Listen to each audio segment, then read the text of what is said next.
program is called 101 for privacy for business lawyers.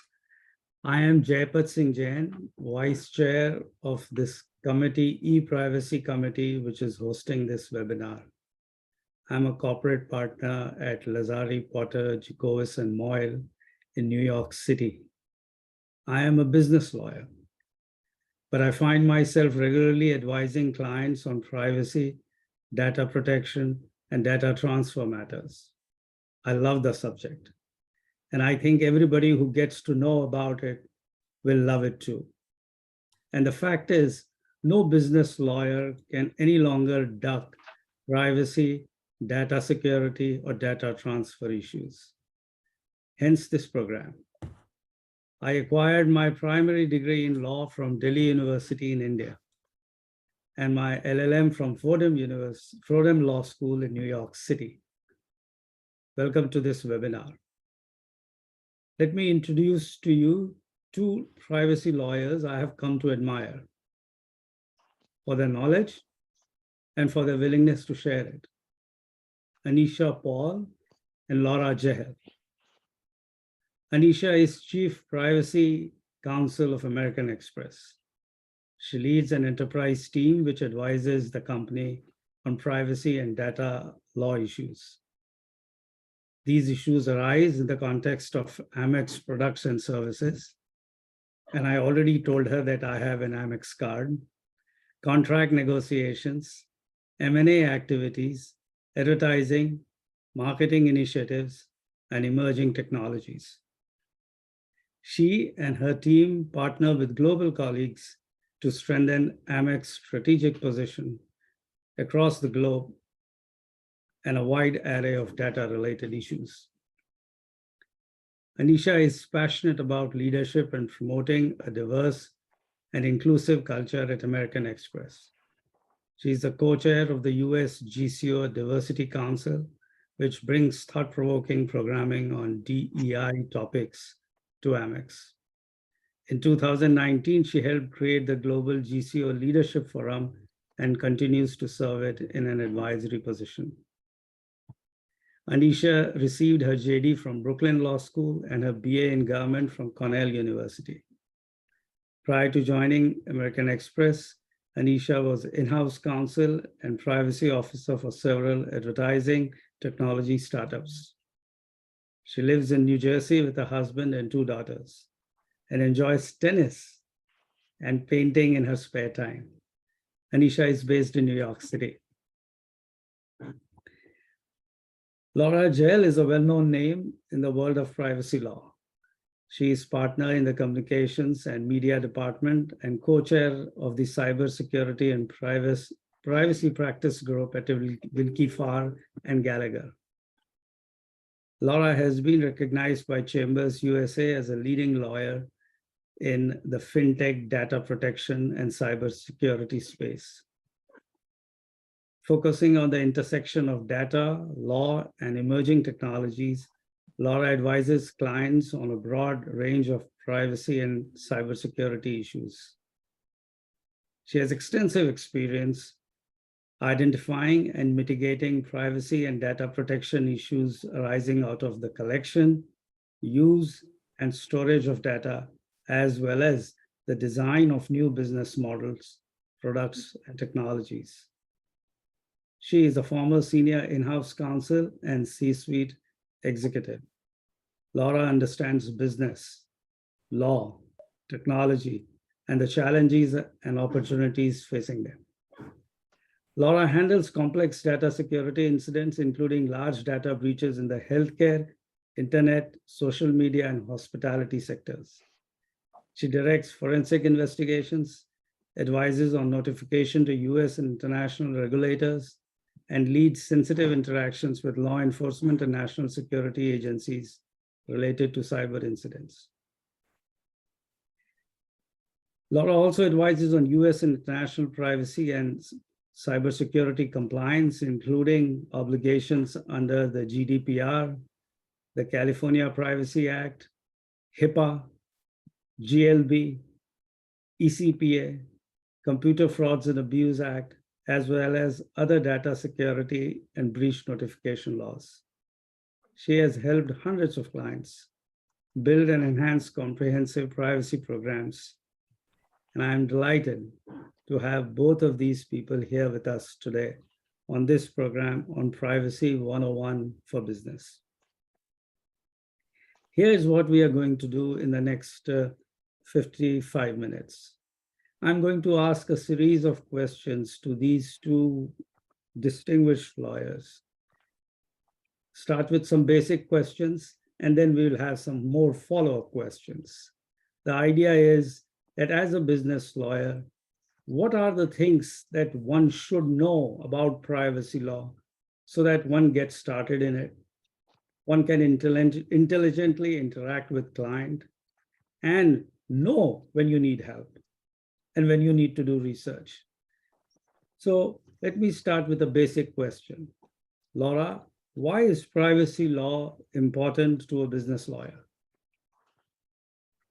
I think it's important to business lawyers and to everybody because it's just becoming a larger issue in society. If your business touches personal data, which is data that identifies a person, or personal information is sometimes called in the US, then you have responsibilities as to how you safeguard and how you use that information. And understanding the legal framework and understanding the practical issues of doing that are becoming increasingly important in an increasingly digital world where businesses do collect and use a lot more personal information than they used to. And Anvisa, this has become more important and more urgent over the last few years. I don't know if it started with Snowden or was it Schrems or GDPR.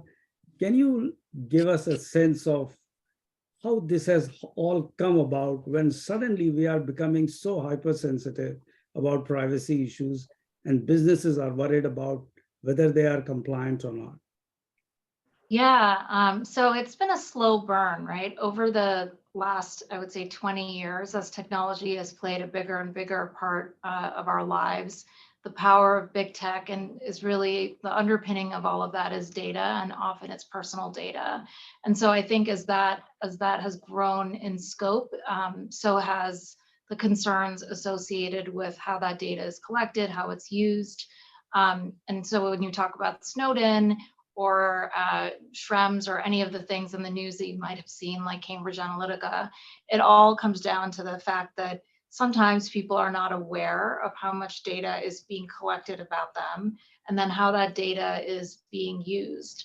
Where that data goes, also people are unclear about. And so Snowden happened in 2013, I believe, the Snowden revelations. And I think that was the first big wake-up call for, at least in the US, that there was this dragnet collection of data by the government based on what was provided to the big tech companies. And it was just kind of vacuumed up and used in all these ways that people didn't expect. And so when those revelations came out, it caused, I think, a lot of concern in the US, but also internationally, especially in Europe. And you see the beginnings of the privacy activism movement in Europe with Max Schrems, who's probably one of the single most important people in the privacy landscape today, just because of the amount of power that he has had in the last 10 years or so. And so so with Snowden and then with Cambridge Analytica in 2018, where people learned that an app on Facebook was harvesting their data and was being used for political purposes, unbeknownst to them, and then the amount of power that had to dictate things like Brexit or a presidential election, people started getting more and more concerned. And so then, that's sort of building over time. But in 2020, California, following the suit of when GDPR became effective in 2018, California passed the California Consumer Privacy Act, and subsequently the California Privacy Rights Act. And so then you saw this action in the state level to really figure out what they were going to do in light of the federal impasse in the US. And so trying to catch up to what Europeans were doing. And so I think it's grown over time, these things that have happened in the last five years or so, or 10 years have really accelerated things, and there's been growing attention from both regulators and citizens everywhere about how data is used. So 101 moment for me. What are the principles that underpin privacy law generally in the US, but more before we go to US globally, and how has that influenced US laws as well? Yeah, so privacy law is actually, when you boil it down, it's quite simple. It's based on something called the Fair Information Practice Principles, or FIPS. And there's a set of principles that largely, the principles are access to your data. So individuals should be allowed to get access to their data and able to correct it or amend it. Accountability, those companies that have data about them should be accountable and should be defining roles within their organization, providing training, take accountability for the data that they have. The principle of data minimization, only collect that which you need. Don't collect data that's like for some, business purpose that you don't even know about in the future. I mean, the purpose is the amount of data that you collect should be really legitimately tied to something that you're trying to accomplish in the short term. Ideas of like quality and data integrity, for example, that the data that you have about individuals should be accurate. Like if you think about, for example, credit reporting, right? Those types, that data that a credit reporting agency has about you, you have the power to change, and it has so much impact in your life, right? And so that data has to be of high quality, and there has to be integrity in that data. The other two that I'll call out is purpose specification and use limitation. So when you provide a notice to someone, you're really, you're going to use it for the purpose for which you specify. It's not going to be used for broad other purposes that you haven't really clearly told anyone about. Security is another principle, and then transparency, giving people notice that you are going to use their data in X, Y, and Z ways. And so those principles, FIPS principles, I think the US has largely followed, but they're general principles that are followed globally. The GDPR has 6 principles that are very similar: lawfulness, fairness, transparency, limitations, and on purpose of how you're collecting, processing, or storing the data, data minimization, accuracy, storage limits, and then integrity and confidentiality. So I would say, if you were to step back, all privacy laws around the world follow these very same principles. And so if nothing else, then leave with those principles, right? And think about like whether and the actions that your company is taking is meeting those principles at a highest level. That is so good. Thank you, Laura, Anisha. Laura, Anisha gave us the underlying principles. Would you take it and explain and tell us about the laws that exist, which have put in a more concrete shape these principles, both in the US and overseas? Sure. I think the word that gets used to describe privacy law over and over is patchwork. And there isn't really a better word so far to describe it, although I think a lot of us would like there to be a more comprehensible scheme. The privacy law in the US, there is no comprehensive federal privacy law. There are sectoral or data specific privacy laws. So lots of people know, or many of them think they know, about HIPAA, which protects healthcare information in certain contexts. GLBA, which protects financial services, related information. COPPA protects children's data. So those are the sort of federal laws that you hear about often. There are others. The privacy law then has begun to be regulated in the US on the state level, mostly because there isn't a federal comprehensive privacy law. That started with state data breach notification laws, which were kind of all focused on, did you have a breach? Has somebody accessed data? And that focus in the US was always on data that could be used by and large, to instill financial harm. So driver's licenses and social security numbers and things like that. There was concern about health data. that's grown and matured into comprehensive state privacy laws in now 5 states, or at least they will by the end of this year, they will have taken effect in 5 states. And as Anisha mentioned, that was led by California, which is often the case in new areas of law, which passed CCPA, which is the California Consumer Privacy Act, took effect in 2020. Yes, passed in 2018, took effect in 2020, I think. I'm getting my years confused after COVID. And then that was just amended with a new law, the California Consumer Privacy Rights Act, which took effect in January, just a couple of weeks ago. Virginia just had a law take effect later this year. Colorado, Connecticut, and Utah will have laws take effect. And then on the international front, GDPR, which is the European Union's General Data Protection Regulation, took effect in 2018 and has really been leading the world as a model for adoption of privacy laws around the world, including some concepts that have now been incorporated in the US, although we haven't gone more for sort of direct GDPR lookalike law here thus far. And that, so that law, which Anisha talked about a little bit, has led adoption of similar laws around the world. And that's the underpinning of European data privacy law is the idea that privacy is a fundamental right, which is not sort of the same way we think about privacy in the US. And it explains some of the kinds of issues that GDPR and some of the kinds of information that GDPR sought to protect before we protected it in a similar way in the US. And that's things like sexual orientation, racial identity, are you a member of a trade union, things that are sensitive that people might feel are personal, but historically have not been protected in the US. And so that's, there's the framework. I will say there are a lot of privacy laws.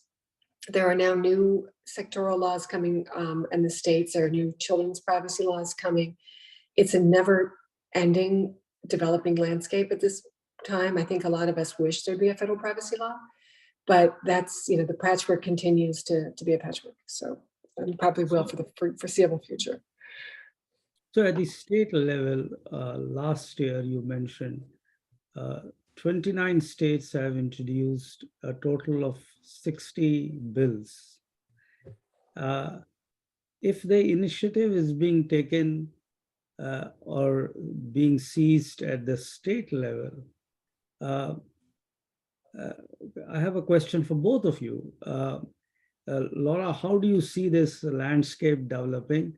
And Anisha, as an in-house counsel, how do you advise your different departments and offices? And is somebody expected to keep track of all the state laws? And are we going to have a situation in which we have 50 separate laws and we will be required to comply with all of them? What is the emerging landscape here? First, Laura, and then Anisha, more from an in-house perspective. Sure. So I think you're right. There are proposals already, and it's only January, in a number of states. Once again, proposed legislation has been introduced, even with the new state legislatures in a number of states, both comprehensive state privacy legislation and sort of specialized privacy legislation, particularly in the area of children's privacy and children and teens online. It's kind of coalescing into 2 models. We can probably think of them as red state and blue state models for what privacy laws look like. But they're not, no 2 are identical thus far. Some of them are quite similar. California still remains, fairly different than the others. And California still has a very active privacy advocacy community, I think is one way to put it. And I would expect that law will continue to evolve, even though it's changed twice in the last couple of years. There are states like Utah are adopting privacy legislation that's a lot more, I think, business friendly, that imposes fewer obligations on businesses and is probably substantially less privacy protective. They all tend to still be adopting models that require the consumers to take some action. They give consumers rights, but there are they're not as, it's not sort of outright prohibiting certain practices by and large, as they are giving consumers the rights to know what's happening to their data, to request that it be deleted, to opt out of it being sold. But rather than sort of prohibiting practices across the board, they're relying on people to exercise their own rights, which is, can be a fairly heavy burden. And that's really been the US model so far. I expect that it will continue to develop. I know that most significant sized businesses, and certainly the big tech companies, are essentially pleading for one law. It's almost like they don't even care what's in it as long as they just have one. But we have not reached, we got close with the federal privacy law last Congress. We got closer than we've gotten in a long time, but the California delegation didn't support it, and they're fairly powerful in Congress. And so we will continue with this patchwork, I think, for the foreseeable future. Can you Yeah, share just how businesses cope with this? Yeah, just to piggyback on Laura's comments, this is such a fast evolving landscape. And so to the short answer to your question of, do we have to track each of these laws? I think the answer is unfortunately yes.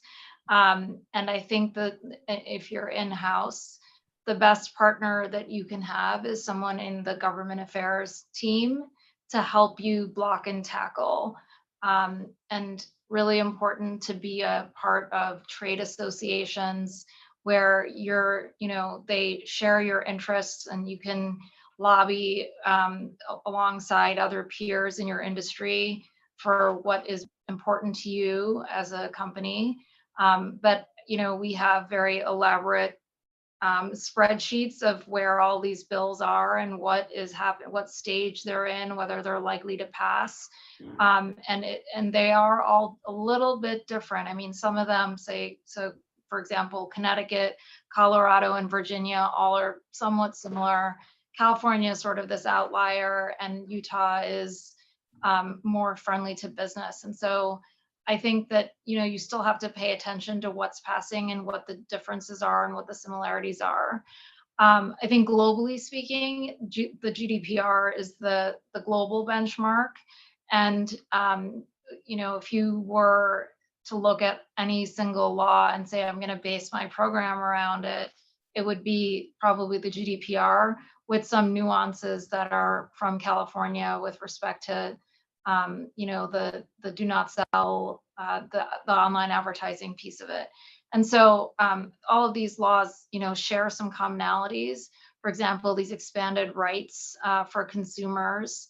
And I think that that's something that if you're strapped as a small legal department in a small legal department, suppose you don't have the resources to devote to privacy day in and day out, I think it's really important to find those common denominators or the high water mark and build to that and see if that mark moves over time.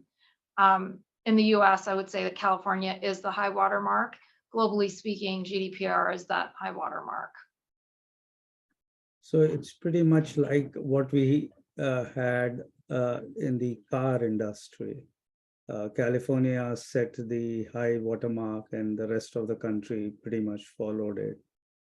Yeah, I mean, the data breach legislation is the same way, where you have 50 states that have all done their own thing, 51 maybe, that have all done their own thing. So it's a very difficult landscape to really figure out how you're gonna wrap your arms around.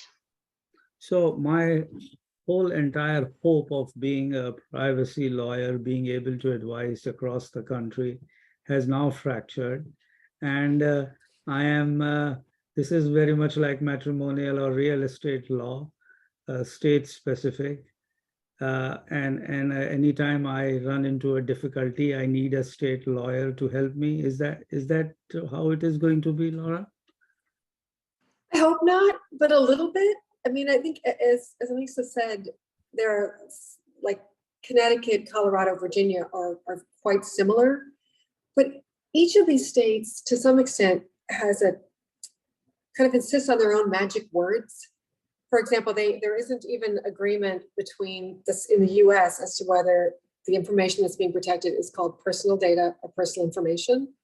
So if you're trying to draft a privacy policy, or meet each of these laws, it's very hard to find sort of, okay, I'm going to get close enough for all of them. California has thus far sort of taken the position of being quite nitpicky about the use of their magic words and the terms exactly as they're defined, and sending out enforcement warnings, 30-day notice to cure notices if you haven't done it exactly their way. And if you take that approach to enforcement rather than sort of a substantive protections approach, which is these things are quite similar.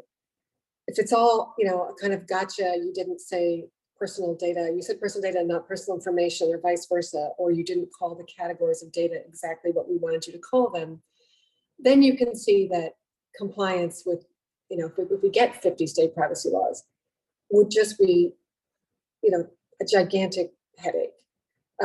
Because it isn't really about the quality of, do we have substantive, meeting the principles that it needs to introduce. Are we protecting data? Are we deleting data? Are we, these kinds of questions? Are we not collecting more than we need? If it's all making sure that you've appeased the regulators' need to have their magic words inserted in the right place, and you have to have a separate policy for 50 states, that gets unmanageable pretty quickly. So Anisha, in a scenario such as this, you are in-house, how do you go about making a privacy policy? Privacy policy is what a consumer, that's the first thing a consumer sees. Everybody is making privacy policies today.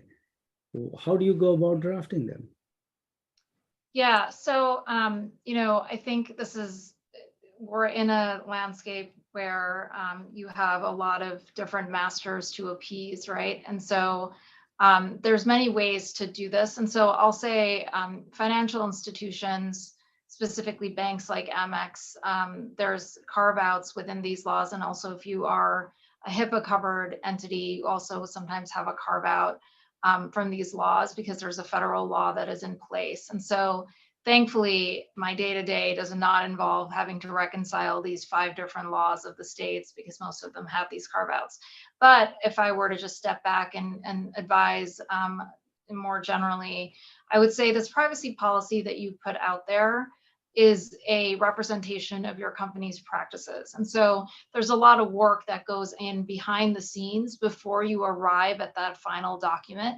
And that is really getting an understanding of what data you collect, what happens to that data, who has access to it, what is it used for, and being able to document those things and making sure that you have a full accounting of that, of all of those uses and all of the types of data, where it's stored, how long it's stored, all of those questions. And so that's really like that step that comes before, and that's the hardest part of it. Drafting the language, while there are nuances in these various laws, you can also have specific sections for various states that you think are that need have specific requirements.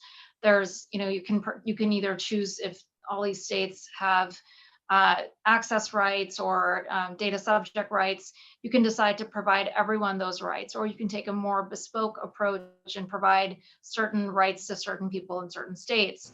And so there's different ways to do it, but I think that ultimately becomes more of a judgment call. But the real important part is understanding what is feeding into your privacy policy, and ensuring that you've created this the framework behind the scenes where people are documenting when they're collecting data, and they're doing so according to a set of standards, right? And then you're building into the design process like a way that sets privacy as a default setting, and kind of just making sure that you're keeping privacy front of mind for your business and product teams. And so I think those are the first building blocks. And then when you finally get to this privacy policy, hopefully you've done all that legwork, and then you can just sort of put it together. And of course, the words matter. So you don't want to be hit with a UDAP issue, FTC Section 5 UDAP issue, right? And so you have to make sure that you're accurately describing what it is that you're doing. And so that's really important, to make sure that you also have controls and governance in place that the stuff that you've said you do, you actually do in practice. That is so important. So privacy policy is not really just a council's being able to draft something. It really starts uh, from the ground up, which is that the company uh, tells you what data they collect, how do they collect, what do they do with it, how long do they keep it. So in effect, what you are saying is that when I am tasked with making a privacy policy, I should really have a questionnaire in which I get answers to these questions which you post. 100%. And the second part about there being so many laws, it's pretty much like blue sky securities law. You have every state has its own particular legend or requirement, and that's relatively less burdensome task as opposed to the task of getting all this data from the company. Am I reading that right? I think they're both difficult, but just in different ways. I mean, I think the drafting piece of it is largely one for lawyers, right? In terms of like how you're going to phrase things, whether you choose to do it X way or Y way, right? I think the other part of it, the legwork that goes into like what data is collected and how is it used, that's broad across the entire company, right? And so that's so heavily dependent on people giving you the right answers or having systems in place that track how it all works, right? And there's great products out there that help people do this, but that's really, I think, the harder aspect of the job. Wonderful, thank you. Laura, on that point, uh, what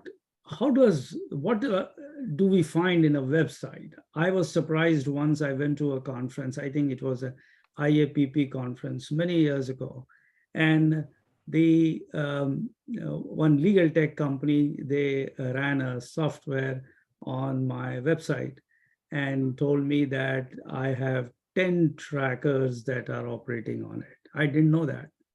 So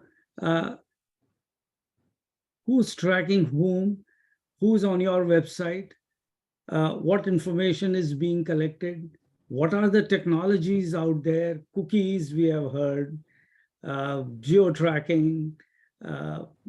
I'm sure there are laws associated with all of these.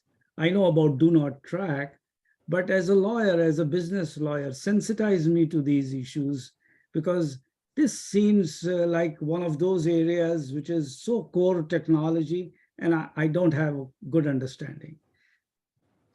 So this is a big, we could talk about this for days, but I think to try to take it at a simpler level, most websites and most apps incorporate some kind of tracking technologies, generally related to the personalized advertising market. People want to know who's visiting their site. Businesses want to know who's visiting their site. They would often like to know lots of other information about those people, like what other sites are they visiting? Do they leave mine and go directly to my competitor's site? What else do they do? What kinds of things do they like? Who are they? How can we market to them to get them to, buy more stuff from us, be our customer? And that ecosystem, which I did some work on in the early days of digital advertising. And so it's interesting, which is only about 20 years ago. That ecosystem has grown, to be enormous to a point where a lot of people don't really understand just how much they're being tracked by essentially, partly by virtue of carrying around an iPhone or some other device on their person all the time, but they're being tracked both when they visit websites or use apps. They're often being tracked with geolocation data just when they move around the world. If you have apps that enable geolocation, it's picking up where you are. If you like to use Uber or something like that, your phone is picking up enormous amounts of information about you, your computer, any other devices when you use them, and sharing that into a gigantic digital advertising ecosystem. And key players in that, the big tech companies, not surprisingly, are key players in that. Almost every website you visit has either Google Analytics or other Google cookies or pixels running on it, or Facebook pixels. And then, as you mentioned, from your example from visiting the conference, I have yet to have a client, if I ask them what cookies are running on your site, they'll go ask their IT people or their marketing people. No one's ever given me the right answer. No one knows. The proliferation of cookies, often people just aren't paying attention. Marketing folks want more cookies and more data coming in rather than less. It's a bit of a push-pull, but there are great, easily accessible free tools online, as you mentioned, that you can run on a website. There's a tool called Blacklight that I like a lot, that you just type in the URL and it, spins for a minute and then comes and tells you how many trackers and how many third-party cookies and what companies, trackers those are. So both, if you are in charge as an in-house lawyer with making sure your own privacy practices are describing them accurately in your policy, knowing what they are, you also need to know what's running on your website and what apps or any of your other, if you're running apps, if you're running a website, what information is being collected and with whom it's being shared and whether it's being sold. And so that really is the substance of a privacy policy.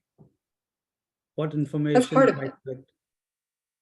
Oh yeah, that's the digital advertising part. But the privacy policy is essentially intended to explain clearly and in understandable language what personal information the company collects about you, for what purposes it uses that information, why does it collect it, and with whom it's shared and how it's protected.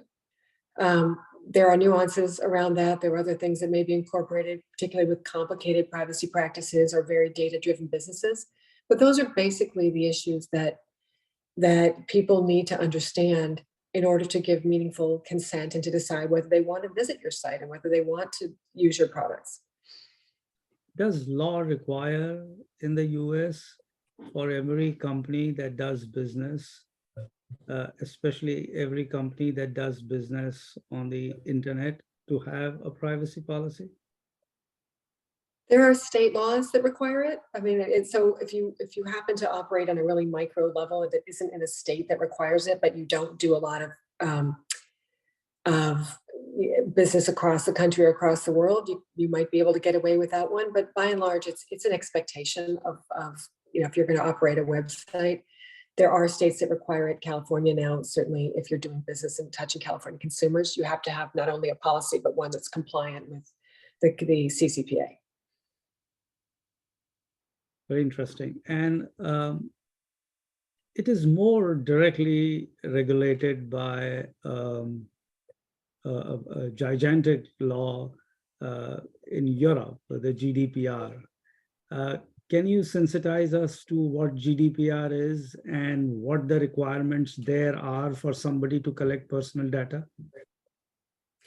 So GDPR is the General Data Protection Regulation. It's got 99 articles. It is, in fact, a gigantic law. When I first started dealing with it several years ago, I thought this is just overwhelming, and they were putting out guidance sort of drip by drip, and I thought that it was a difficult process to get my mind around GDPR. That has actually been proven wrong. The Europeans have done a pretty good job, particularly as compared to California, which is doing a pretty bad job of getting out regulations and explaining to people what is required under the law. But the GDPR essentially says, if you're collecting personal data about people, and they have quite a broad definition of personal data, which is now becoming imported by and large into the US in these new state laws, data that is essentially allows you to identify a person and includes these sensitive categories of data.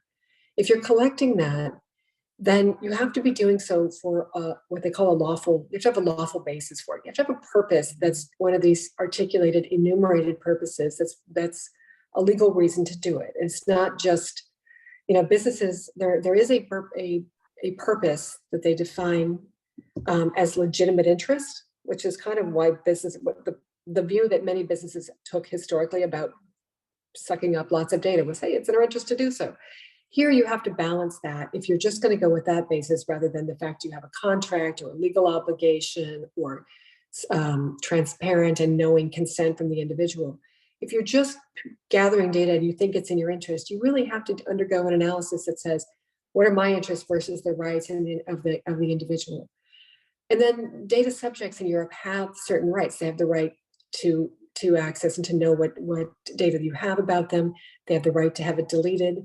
They have rights of correction. They have rights of data portability, which I think nobody has quite achieved yet, but those rights are given to them under the GDPR. So that's kind of the general framework. There are, as I said, 99 articles and lots of other areas covered under the GDPR, but that's the idea. Thank you. I would I might just add that one distinction as between the US model and Europe is that in the US, consent is essentially trumps. You can get away with anything if you've gotten this right consent. And under the GDPR, consent is fairly limited, right? There's these other legal bases that you are supposed to use. And consent is really limited to for things like marketing, right? Then you need to get consent from someone. But there are a host of other legal bases. If you have a contract with someone or these other things that, that you must use. And so consent isn't just always the one that you can go to. And also consent is revocable. Yes, consent is revocable. And that can pose a lot of problem for a business and lots of issues, especially post-consent use of data that was collected with consent, and it has a variety of issues with it. Keeping this US and GDPR both in mind, Anisha, I am, let's say, a business operating out of New York City, but I have offices in Europe as well. I have a headquarter in New York. We recently decided that all of employee data would be processed for annual increase purposes in New York. Is that something that I can transfer employee data freely, easily out of Europe? I can get their personal files. I can review them here. Or is there some issues I should be worried about? So you can do it, but there are issues to worry about. So this is considered a cross-border data transfer under Europe. And so as we talked about before, the way that privacy came about in Europe is very different than the way that it came about in the US. In the EU, privacy is a fundamental human right. And so there are just higher protections for personal data and being able to control it. And the US is still immature in its model. There is no federal privacy law. And post Snowden and there was a lot of Max Schrems, who I mentioned earlier, a privacy activist. He really started attacking the fact that when data is transferred to the US, that European individuals get lesser rights. And so his whole methodology and push has been to get the same level of protection in place for European data, no matter where it goes anywhere in the world. And so if you're transferring data to another country from Europe, you have a few different options available to you. So you can first check whether the country that you're transferring the data to has adequacy status. And this is a handful of countries that have adequacy status. And this means that the European Commission has determined that that country's laws and framework are generally as protective as the European data protection framework. The US does not have adequacy status, so you can't use that one. If you're transferring data between two affiliates or within the company, you could rely on something called binding corporate rules, which are a set of governance rules put into an intergroup agreement, binding through an intergroup agreement, where you allow that data to be transferred. In the case of this company, I'm assuming that there wouldn't be a binding corporate rules, because that is a very long and cumbersome process to go through, and there's essentially a blessing from the European regulators that your company's data protection standards are equivalent. So your third option is to put in place standard contractual clauses if you're transferring the data overseas. And so these are model clauses that the European Commission has published. And you would put that in place in order to ensure that you're contractually putting in the same level of protection as there exists in Europe. And so for these European individuals, they have greater rights of redress. It's essentially giving them the same rights as they would have in Europe, but the data would still be allowed to come here. And so, those are, I think, the three options available. And so while the answer is that you can still move the data, you have to be a lot more thoughtful about it. And whatever happened to that privacy shield, and what do we have now, and what's coming up? Don't we have a more comprehensive nation to Europe kind of a framework agreement under which data can be transferred freely? Thankfully, we're getting there. The Privacy Shield was a specially negotiated framework between the US and the EU, allowing for the cross-border, seamless transfer of cross-border European data to the US, provided that these companies had actually self-certified to a certain level of certain safeguards within their own programs.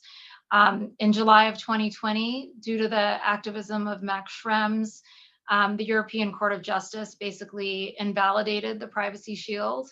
And for a while, there was nothing in place, and everyone was scrambling and trying to figure out what they should do now. In July of 2021, the European Data Protection Board, the EDPB, which is made up of all of the data protection authorities in the 27 member states, they issued some recommendations about what companies need to do. And they said it was supposed to be at a granular data transfer level, whether there needed to be additional measures put in place, supplementary measures, such as technical measures or organizational measures or contractual measures to protect the data. And I guess the other side of this is that the European Commission also released new standard contractual clauses and had timelines for when those had to be put in place. And so parallel path these things. And so most recently, though, in October of last year, Biden signed an executive order, which essentially, it's called the Data Privacy Framework, DPF, I think is the acronym. This framework essentially works to put Europeans at ease. It reduces the risk of these transfers made under both the standard contractual clauses and binding corporate rules. And it also is seeking to have these compliance principles that will essentially replace the Privacy Shield and allow for more seamless transfer of EU data. But this is still, we're waiting for the adequacy ruling to come out. They're talking about it right now, and we expect it to happen in the next couple of months, that the European Commission will grant adequacy for this. But in any case, there's strong indications that the European Commission already supports this framework, and this is going to happen later this year.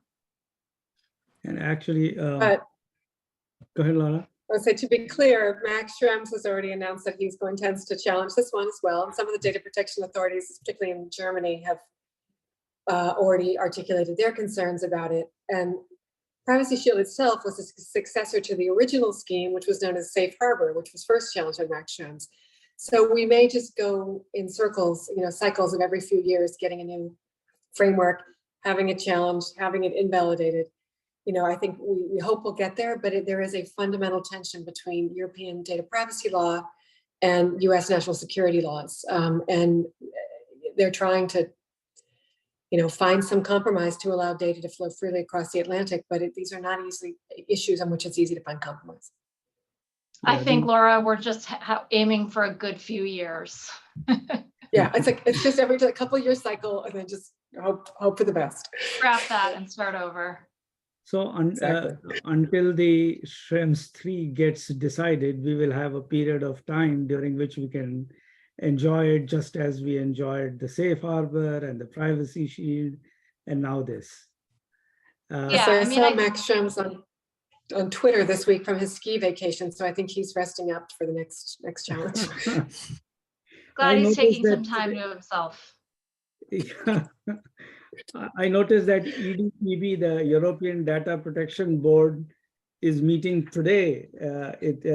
And the adequacy decision is on their agenda for discussion today. But we have very little time, so I'm going to switch gears and bring our focus back to the US, because there are a couple of things in the US which are heating up as well. Illinois biometric law has recently attracted several class actions, all of them going forward. And it started, I think the first one, Estee Lauder. You try something and it does something, but in the process of trying something, and I also actually tried a trouser and I gave my measurements. Now the question is that sooner or later, this is personal data. And did I give consent? No, I just went and filled it and they will tell me what size I should buy. So what is happening on this biometric front? This seems to be the new battleground. Laura, have you followed these? What are you telling your clients?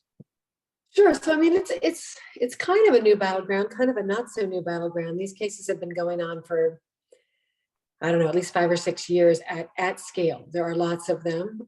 The largest settlement was a case that was brought against Facebook when it was still Facebook pre-Meta. That was a $500 million settlement, I think. The Illinois Biometric Information Privacy Law includes statutory damages for violation, and there's no requirement. After a ruling by the U.S. Supreme Court, there is no requirement, or the Illinois Supreme Court, and then I think the Facebook case went up to the U.S. Supreme Court.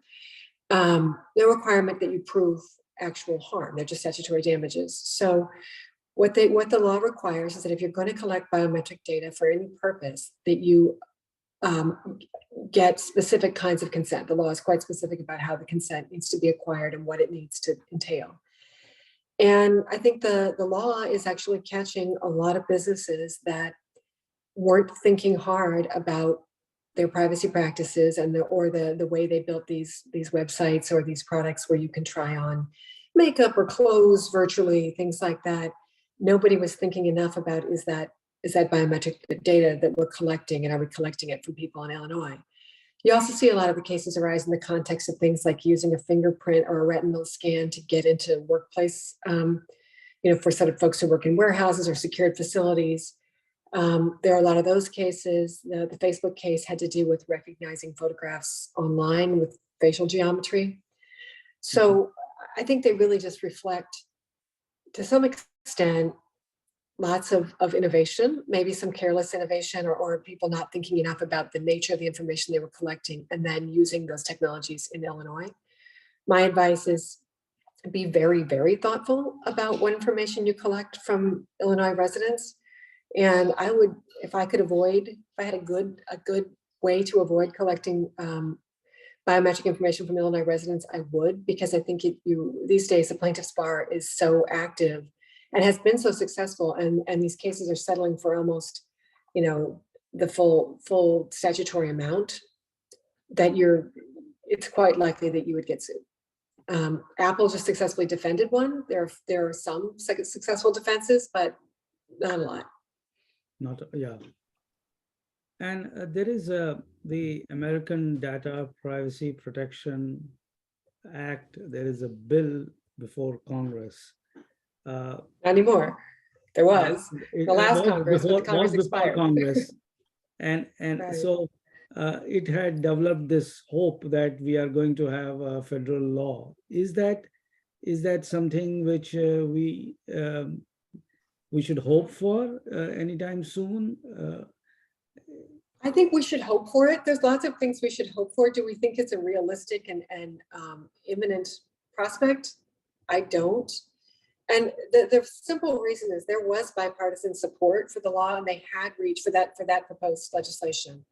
Yes. And they had managed to come to some decent compromise over the sticking points, which have been historically the enforcement mechanism, and whether the law provides a private right of action so that you have essentially a BIPAization of federal privacy law, where private lawyers can bring class actions for any alleged violation.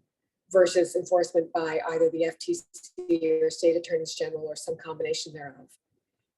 And preemption, because the idea behind a federal privacy law, at least from business perspective, is just give us one to comply with. And the states, and California is really the prime mover here. I was going to say culprit, but that's sort of probably pejorative. California is quite proud of its privacy law. I think there are privacy lawyers that would argue with that. I might be one of them in terms of the approach they've taken and whether the approach in the federal bill was a better approach. But California thinks their laws are pretty great, and they've amended it. Just, again, they're pretty excited about it, and they don't want it to go away. They see themselves as leading the nation and having brought on this kind of privacy revolution we're talking about, and they don't want to let that go. And they also don't want, they argue that a federal privacy law that preempts these other privacy laws will preempt essentially future innovation or quick, fast-moving adoption of laws to address newly arising harms. And I think they cite particularly to online risks and harms to teens and children, that it takes so long to get a federal law. There's been so much gridlock that they don't want to be held hostage to that. And that's a valid point. So I think unless California secedes or somehow some compromise is achieved, President Biden had an op-ed earlier this week, I think, begging again for a federal privacy law. I don't see it happening unless somebody changes California's mind. But that bill at the federal level had one good feature that I want to talk about, which is that it had a provision for data minimization, which is a concept largely foreign to US businesses. We have been collecting data endlessly, even when not necessary. But this issue has recently come in focus because of the FTC decision on Drizzly, that settlement which they have entered where Drizzly has been asked to destroy data. Can you tell us a little bit about it? I know we are running short of time, but this is probably a very important development which every business lawyer should know when it comes to collecting data. Sure, and it's too bad we haven't had more time to discuss the FTC more generally, because we have in this administration with Chair Lena Khan a pretty active FTC. I mean, they have strong views about both competition and data privacy. Competition's mostly outside the scope of this discussion, and they're taking some more aggressive or seemingly a little bit novel approaches in their consent decrees and in their enforcement actions, and not just imposing fines, but imposing some other kinds of provisions, including this destruction of data. In the Drizzly case, Drizzly is I think they're an online liquor or wine sales company, and you can order up, people, when they heard about the breach, I had a number of friends and colleagues say, wait, there's a record somewhere of all the booze I've ordered? Like, this is troubling. But it, sure enough, there is. It's data proliferation somewhere. There were, and now has been stolen by cyber criminals. 2.5 million records related to 2.5 million people's alcohol purchasing habits, and presumably not all those folks were active customers of Drizzly. It's the issue with a lot of businesses, as you allude to, is that they begin to collect data. And they have it, and they keep it, and they keep it in case you come back as a customer, or they keep it because having a bigger data set helps them innovate and learn more, draw more inferences about their customers, or they keep it because they think they might figure out something to do with it later, and it's valuable. So let's just hang on to it. And then you have essentially stockpiles of information that are very vulnerable to theft and everything else. So I tell all my clients, if you don't have a defined need for it, that you've got clear rights to have it under your privacy policy, get rid of it. So on that note, I think we have reached 2 o'clock. I'm sure Lionel will give us 1 more minute because we started at 1:01. But regardless, we have run out of time.